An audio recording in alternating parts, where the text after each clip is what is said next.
सूर्यकोटि समप्रभ निर्विघ्नं कुर्मे देव सर्वकार्येषु सर्वदा अलंकापुरी पुण्यभूमी पवित्र तेथे नांदतो ज्ञान राजा सुपात्र तया आठविता महापुण्य राशी नमस्कार माझा श्री सद्गुरु ज्ञानेश्वराशी हरि जय जय राम कृष्ण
आणि अरुण, आपण म्हणतो अरुणोदय झाला, बरोबर, तो सूर्याचा सारथी आहे अरुण.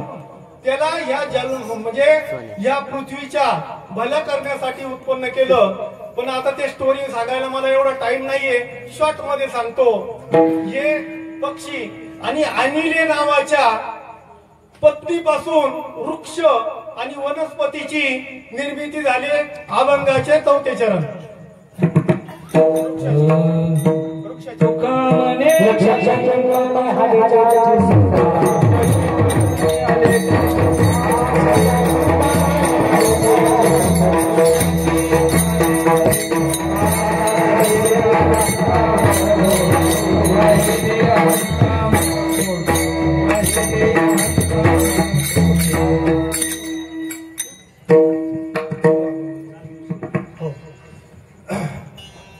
चाले हे शरीर कुणाची असते, कोण बोलवी तो हरिविना. देखवी ऐकवी एक नारायण, त्याचे निभजन चुकू नये. हा विठ्ठल आहे, हा जगामध्ये जळीस्थळी भरलेला आहे. ज्ञानदेव पाठ हरिवा वैकुंठ, भरला गणदाट हरिदिशे. आणि त्याची जी सत्ता आहे तो जगाचा सूत्रधार आहे.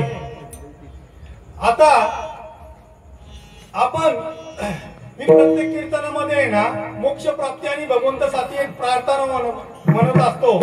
ही प्रार्थना आपण म्हणूया, बरोबर, कारण का संतांनी जी प्रार्थना केली ती भगवंत कधी वायाला जाऊ देत नाही. कारण का पसायदान कुणी लिहिलं? ज्ञानेश्वर महाराजांनी लिहिलं.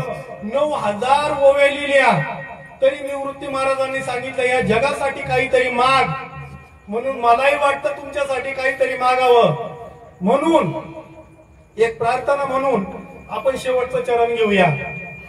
नाम तुझे घेता देवा होई समाधान, नाम तुझे घेता देवा होई समाधान.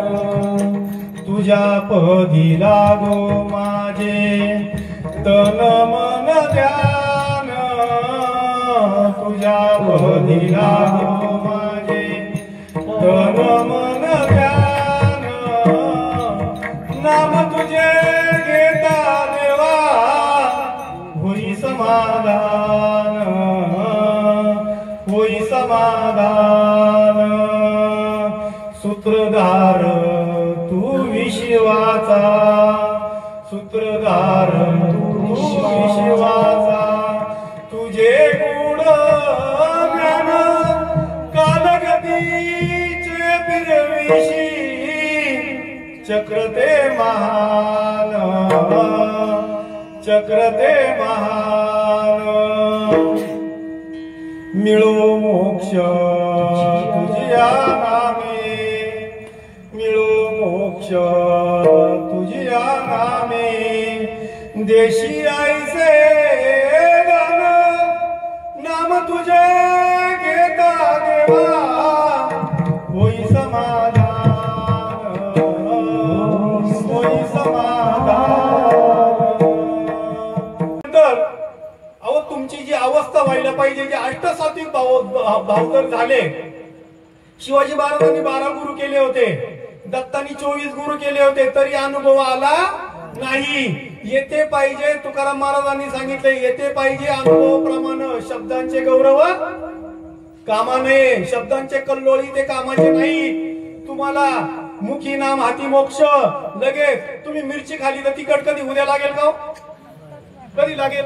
लगेच लागेल की नाही? तुम्हाला मी आता शिवी दिली, उद्या लागेल का? हा, मग तुम्हाला जर नाम आलं, नाम उच्चारिता कंठी, पुढे उभा जगजिठी. नामदेव महाराजांच्या कीर्तनामध्ये देव नाचायचे. मग नामदेव महाराजांच्या कीर्तनामध्ये देव नाचायचे, त्यावेळेस कलियुग होतं. मग आज देव काय मेला का? आजही नाचतोय, पण तो दिसतो कुणाला? कुणाला दिसतो? ज्याला सद्गुरूने दिव्य दृष्टी दिलेली आहे त्याला देव दिसतो. मुक्ता म्हणे आईच सांग देवा, जगामध्ये ब्रह्म दिशे उघडे, जगामध्ये ब्रह्म उघडे. फक्त ती पायची दृष्टी जशी श्रीकृष्णाने अर्जुनाला दिली होती, तीच दृष्टी आजही माझ्या सद्गुरूंनी आम्हाला दिली आणि माझे काही गुरुबंधू बसलेले आहेत इथं, त्यांनाही ती दृष्टी लाभलेली आहे आणि तुम्हालाही लाभेल. आणि एवढं सोपं आहे. तुका म्हणे सोपे आहे सर्व शहाणा तो धनी घेत असे. मग आम्ही शहाणे नाहीत का? किती लोक शहाणे? जरा हात तरी वर करा. किती लोकांनी गुरु केलाय? हात वर करा. किती लोक इकडं मागे काहीच नाही आहे? इकडे पण आहेत नाही का? म्हणजे बऱ्यापैकी आहेत. पण दादा हो, गुरु करताना ताऊन चालकून झाला पाहिजे. गुरु करताना ताऊन चालकून झाला पाहिजे. जर तिथं आपली चूक झाली तर चुकली यावर मग पुन्हा फेरा पडे. आणि महाराष्ट्रामध्ये 99% हा परमार्थ मानून चाललाय. आता बरेच लोक काय का म्हणतात, आमच्या गुरूंनी सांगितलं आम्हाला नाम नका सांगू, गुप्त नाम आहे, आयुष्यभर जपत असतो. नंतर रामनाम सत्य होतं, परत 84 लक्ष योनीमध्ये यावं लागतं. मग काय होतं माहिती का? ते खरं नाम राहतं बाजूला, ते 1% लोकांकडे, 99% आपलं असंच मानून चाललेलं आहे. आणि हे सर्व वेदांती मंत्र आहेत. मी सांगतो, मी माझा अनुभव तुम्हाला सांगायला आलोय. मी कोणताही प्रत्येक कीर्तनकार येतो, ज्ञानेश्वर महाराजांना काय सांगायचंय, तुकाराम महाराजांना काय सांगायचंय, एकनाथ महाराजांना काय सांगायचंय. अरे राजा, तू संत म्हणून या पृथ्वीतलावर आलाय, तुला काय सांगायचंय? तुझा अनुभव सांग, बाकीच्यांचं सोड. तर हा जो अनुभव आहे, अनुभवाशिवाय परमार्थ नाही. आता वेदांती मंत्र मी तुम्हाला सांगतो काय काय, बरोबर? अहम तत्वमसी, ओम नमो नारायणा, हे आसाराम बापूंचा होता, बरोबर? त्याच्यानंतर ओम शिवहम, ओम सोहम, हे सर्व वेदांती मंत्र आहेत. आणि हे वेदांती मंत्र देऊन फुकट नाही आपल्या महाराष्ट्राचा परमार्थ अधोगतीला आलाय. अहो, बीज रोपणच चुकीचं झालं. तुम्ही जर हे करताय, काय करताय? शेती करताय. तुम्ही शेती डायरेक्ट करता का? तुम्ही त्याला मशागत करता की नाही? आपण सर्व शेतकऱ्याची मुलं आहेत, मी पण शेतकऱ्याचा मुलगा आहे, बरोबर? आपण काय करतो? नांगर हाकतो, कुळव हाकतो, फरा टाकतो आणि नंतर पावर धरतो की नाही, बरोबर? मग तेव्हा ते बीज बरोबर रोवलं जातं. या लोकांनी काय केलं? कुळवही नाही हाकला, फराटही नाही हाकलं, षडगुणी विकारही नाही गेले, नुसतं आपलं पावर धरले, पेरलं बी, काँग्रेसही उगवलंय, गवतही उगवलंय, ते षडगुणी विकारही जात नाही, काहीच नाही जात. अहो, त्याला मशागत करावं लागते, तसं सद्गुरू भेटावं लागतात. आणि तेव्हा ते मोगऱ्याचं फुल कसं फुललंय पा, हे इथं पा एक मोगऱ्याचं फुल. आम्ही कुठंच गेलो नाही. अहो, मी तुमच्या घरात जन्मलेलो आहे, मी शेतकऱ्याच्या घरात जन्माला आलेलो आहे. आज मी बिल्डर असेल, पण तो बिल्डर इथे परमार्थामध्ये तुमचा शिक्षण, ज्ञान आणि श्रीमंती कामाला येत नाही. नाही खर्चिली कवडी दमडी, नाही खर्चिला दाम, बाई मी विकत घेतला श्याम. एकाही रुपयाची गरज नाही. जनाबाईंनी सांगितलंय, ज्ञान होई अज्ञानाशी ऐसा वर त्या दिकेशी, ज्ञान होई मुडा अति मूर्ख त्या दगडा. काय सांगितलं? ज्ञान होई अज्ञानाशी मुडा अति मूर्ख. अहो, दगडाला ज्ञान होईल, तुम्ही तर जिवंत आहे. फक्त ते नाम घ्यायची खोटी की उभा जगजेठी. जनी म्हणे भक्तासाठी, वेळा झाला जगजेठी. जगामध्ये तो वेळा झालाय. हो, आज सकाळी मी माझा अनुभव सांगणार आहे. ज्यावेळेस मला गुरु दीक्षा दिली ना, मी माझा अनुभव सांगायला आलोय. ज्या दिवशी गुरु दीक्षा दिली 22 ऑगस्ट 2019, 23 ऑगस्टला सकाळी 3:45ला भगवंत उठवायला यावं. अरे बाबा, तुला काय पाहिजे? त्यांनी सांगितलं मला भूक लागली. आता त्याचं तुम्हाला खाद्य सांगितलंय काय? नाम आहे. त्याची तृप्तीच्या शिवाय होणारच नाही. अहो, पुढे मागे उभा राहील सांभाळीत आली आगात निवारा. 24 तास तुमच्या बरोबर फिरतोय. 4 प्रश्न केले होते मी कुणाला? आतल्या देवाला, बाहेरच्या नाही. काय केलं होतं? त्यांना विचारलं, हे दादा देवा, तू कुठून आला? काय विचारलं? पहिला प्रश्न विचारला देवाला, तू कुठून आला? त्यांनी सांगितलं, मी वैकुंठवाशी आलो. याच कारण अशी बोलले जे ऋषी ते साच्या वार्ता जे ऋषी मुनी साधू संत बोलून गेले ते सत्य करून दाखवायला मी या पृथ्वी तलावर आलोय असं माझ्या आतल्या देवानी दिलं. त्याला दुसरा प्रश्न विचारला, अरे देवा तू मागच्या जन्मी कुठे होता?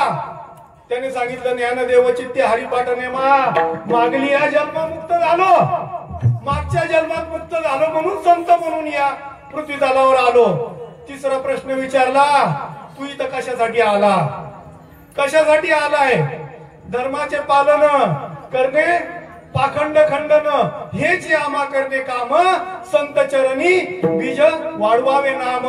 तीक्ष्ण उत्तरे हाती घेऊन बाण फिरे, नाही बीड मार तुका म्हणे सांग. कलियुगामध्ये यज्ञ करून होणार आहे का?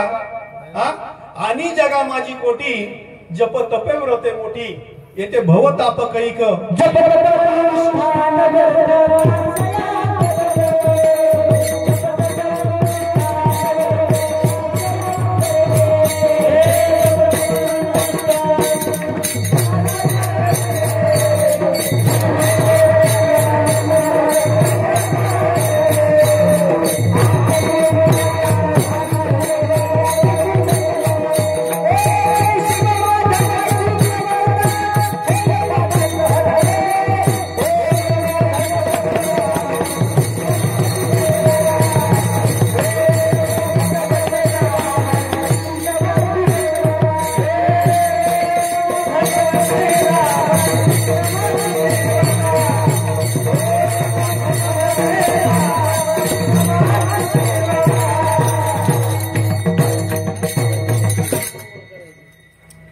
चाले हे शरीर कुणाची असत्य कोण बोलवितो आडीविना.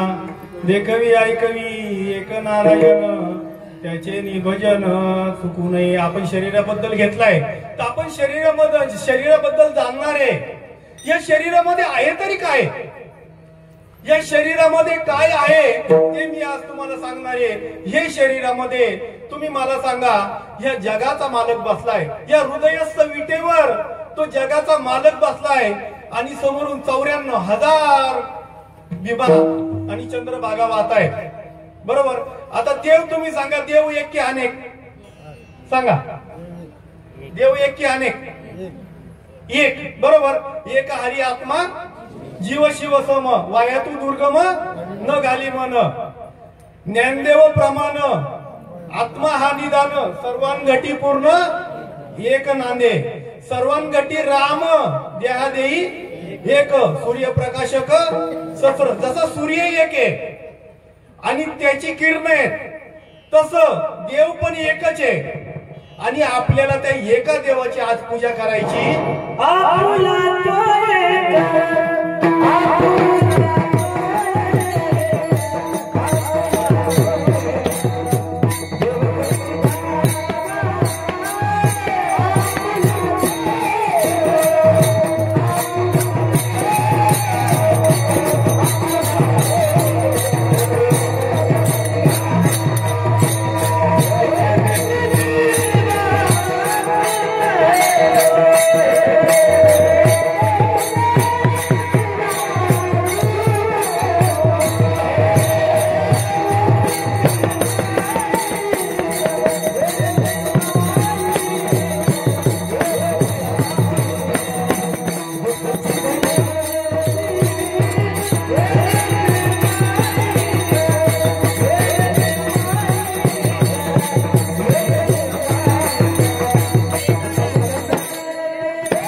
भगवंत एक. आता भगवंत मर्यादित का विश्वव्यापी? सांगा, भगवंत मर्यादित का विश्वव्यापी? भगवंत कसा आहे? विश्वव्यापी आहे. ज्ञानदेव पाट हरी हा वैकुंठ, भरला घनदाट हरी दिसे. ज्ञानदेवी नाम रामकृष्ण ठसा, तेने दश दिशा आत्मा राम. ज्ञानदेव गोडी ज्ञानदेव गोडी संगती सज्जनी हरी दिसे जनीवनी आत्मतत्वी विठ्ठल चरी स्थळी भरला रीता खाऊ नाही उरला एक सुईच्या टोका एवढी सुद्धा जागा नाही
काय होतं कीर्तनामध्ये जास्तीत जास्त तत्वज्ञान आलं पाहिजे लोकांपर्यंत पोहोचलं पाहिजे आपण गात बसलो तर सर्व कीर्तन त्याच्यातच निघून जाईल आता गाणं तर गायनासाठी आपल्याला हरिपाठ आहे काकडा आहे भजन आहे सर्व आहे आपण जास्तीत जास्त तत्वज्ञान कसं आपल्यापर्यंत पोहोचेल त्याचा आपण पाहूया आता हे शरीर आहे या शरीरामध्ये एक भगवंत आहे बरोबर पिंडी ते ब्रह्मांडी ब्रह्मांडी ते पिंडी जे पिंडामध्ये आहे आपलं जे पिंड आहे त्या पिंडामध्ये आहे ते ब्रह्मांडामध्ये ब्रह्मांडामध्ये एक देव आहे आणि त्या एक देवाचा कारोबार सांभाळण्यासाठी 33 देव काम करतायत त्याला आपण 33 कोटी म्हणतो कोटी म्हणजे हा संस्कृत मधला प्रकार आहे 33 कोटी देव आहे हे ते एक भगवंत आणि 33 कोटी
आ